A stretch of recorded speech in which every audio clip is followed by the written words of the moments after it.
Eu acredito que a grande maioria que tá aqui nesse vídeo agora é gente que nunca me viu antes. E é o seguinte, meu nome é Kaique Janizewski, eu tenho 18 anos de idade e tudo isso começou na minha vida quando eu tinha apenas 15 anos. E já vou quebrar um paradigma logo de cara aqui. Eu não venho de família rica, não sou herdeiro, não tive nenhum tipo de apoio quando comecei tudo isso. E... bom, eu fiquei milionário com 16 anos de idade, fiz meu primeiro milhão, com 17 eu fiz mais de 10 milhões de reais em vendas e com 18 conto com mais de 35 milhões de reais em vendas. Não tive nenhum apoio dos pais, não terminei ensino médio, não tive nenhum tipo de empréstimo, nada. Foi realmente do zero, uma pessoa que construiu toda a riqueza sem nenhuma ajuda externa. Tudo começou quando eu era bem novinho. Com 4 anos de idade eu comecei a entender um pouco mais as coisas. Tipo, eu via os meus pais discutirem dentro de casa por sérios problemas financeiros. Então eu via, cara, por quê? Tipo, por que acontece isso? Eu ainda não entendia sobre dinheiro, mas tá... por que vocês estão brigando? Por que vocês estão discutindo? Tipo, o que significa esse tal de dinheiro que vocês têm que ganhar pra pagar essa tal da conta? Então, eu sempre ficava com isso na cabeça e isso sempre me incomodou muito. Porque eu via que isso não era motivo de uma conversa, tipo, semanal, mas sim uma conversa diária. Então, observando a frequência da preocupação deles com ganhar dinheiro, com pagar conta, eu falei, caramba, tá, eu preciso ser uma pessoa que ganhe dinheiro então pra eu não passar por esse tipo de problemas e pra minha família não passar por isso também. Então, com 4 anos de idade, eu lembro que eu perguntei pro meu pai um dia o que eu teria que fazer pra ganhar grana, pra ganhar um bom dinheiro e ter uma boa condição financeira. E ele me disse que eu tinha que ser juiz. Então, beleza, tem que ser juiz, porque juiz ganha muito bem. Ele tinha na cabeça dele que o juiz era um cara que ganhava muito dinheiro e tinha uma vida próspera e etc e tal.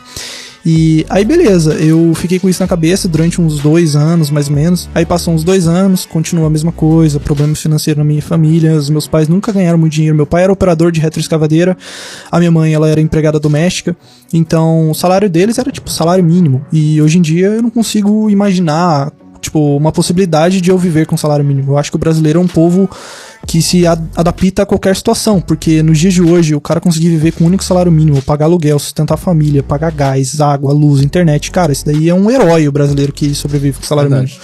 Então eu não conseguia imaginar essa questão.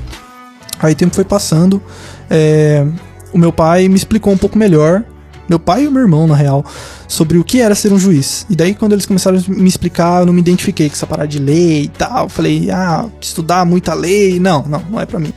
Meu irmão passou pra estudar na ETEC, ele se mudou pra Tatuí, no caso de Tararé pra Tatuí, que é o interior de São Paulo. E o meu pai tava de saco cheio daquela cidade também, então basicamente meu pai vendeu tudo que tinha em Tararé e foi morar em Tatuí. Só que assim, o valor que meu pai conseguiu das coisas que ele vendeu lá em Tararé não pagava, tipo, quase nada em Tatuí. Por mais que ele tava saindo de um interior pro outro, esse outro interior acabava sendo ainda mais caro. Beleza, aí foi passando o tempo foi passando e meu pai acabou não conseguia mais trabalhar, minha mãe tava com sérias dificuldades para continuar trabalhando também, e meu irmão ele começou a ajudar os meus pais a sustentar a casa, né? Tudo isso em meados ali de 8, 9 anos de idade. Aí foi, e a situação foi só piorando, com 10 anos, foi só piorando. Aí minha mãe, tipo, fez muito esforço, voltou a trabalhar, o meu pai tava doente, voltou a trabalhar também.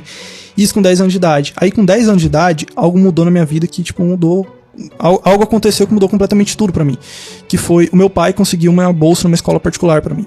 Então meu pai sempre foi muito proativo, mesmo com as suas dificuldades de saúde, mesmo com todos os seus problemas de, tipo, ter que lidar com dívida, ter que lidar com procurar um emprego novo, com sustentar a casa, com isso, com aquilo.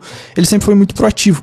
Então, ele sempre, meu filho é inteligente, eu quero colocar ele nos melhores lugares possíveis. Tipo, sei lá, se eu achar alguma prova pra ele estudar na escola particular, vou colocar nessa prova. Que seja meia bolsa, não sei, eu tento me virar pra pagar. Só que é real que ele me colocou nessa prova e eu consegui 100% de bolsa. E foi no Colégio Adventista de Tatuí. Sou muito grato àquela escola e tudo que eles fizeram por mim. E aí o que aconteceu foi que eu ganhei essa bolsa na escola e tive um choque de realidade. Porque eu era um menino bem simples. Você estudava em colégio público, sim, então? Sim, antes. sim. Então é isso que eu queria expressar. Porque eu era um moleque que... Na verdade, não que quando eu mudei pra escola particular deixei de ser um moleque simples, mas a realidade que eu tinha na minha vida e a realidade que eu enxergava nas outras pessoas era uma realidade muito simples. Por exemplo, na escola particular, os meus amigos, eles iam de carro importado pra escola. E eu, na escola pública, eu ia de ônibus. As pessoas que estudavam comigo na escola pública moravam todas em zonas rurais. O pai, por exemplo, era um fazendeiro, plantava sei, mandioca, por exemplo. Aí o cara que... O pai do meu amigo da escola particular é o maior empresário da cidade, é banqueiro, não, é dono de supermercado, dono de posto de gasolina.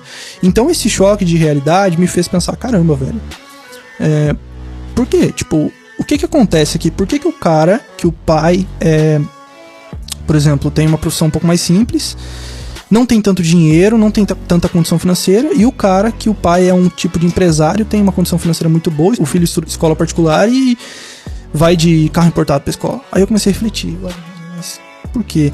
Aí eu cheguei no consenso, empresário, empresa. Aí eu falei, então é aí que tá o game. O cara que não é empresário, que trabalha pros outros, que vende tempo, que vende hora, não ganha tanto. E o cara que, ao invés de vender tempo, ele gera emprego, ele gera venda em escala, ele resolve o problema das outras pessoas em escala, ele coloca a pessoa para trabalhar para ele, esse cara ganha mais. Então, desde cedo eu entendi que resolver o problema das outras pessoas e ser remunerado por isso era o maior significado, era o significado mais puro possível de ser um empresário, de ser um empreendedor. Legal. E esse foi o caminho que eu defini como o caminho da riqueza, né? O caminho da prosperidade. Então, desde cedo, cara, com 10 anos de idade eu concluí isso daí. Com 10 anos de idade você chegou a essa conclusão? Sim. E eu chegava pro meu pai e eu falava, olha pai, eu quero ser empresário, quero ser empresário, quero ser empresário. E como os meus pais, eles vieram de uma época onde era raro ser empresário. Os meus pais, eles são mais velhos. Então, da época deles, o caminho comum era terminar a escola, fazer uma faculdade e conseguir um bom emprego. Então, quando eu chegava pra eles e falava, olha, eu quero ser empresário, eu não quero fazer faculdade, eu não quero fazer isso. Não tinha nenhum tipo de apoio. Meus pais são ruins, teus pais são ruins. Se, por exemplo, tipo, alguém que tá assistindo esse podcast, teus pais não colaboram, não te apoiam. E a real é que o problema não é dos seus pais. O problema é teu, que tá esperando apoio de uma pessoa que não entende o seu mundo, não entende a realidade hoje em dia, não entende como as coisas funcionam.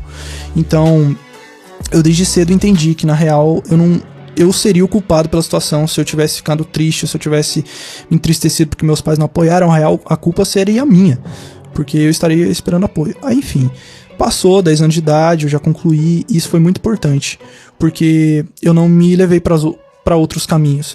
Então, digamos que, se surgisse alguma oportunidade de, que seja com 11, 12 anos, começa a fazer um curso técnico aqui sobre, sei lá, programação, sobre, auxiliar administrativo pra você... Não. Edificação, essas coisas. Cara, eu saía fora de tudo, porque eu falava, olha, cara, isso daqui não me identifica no futuro.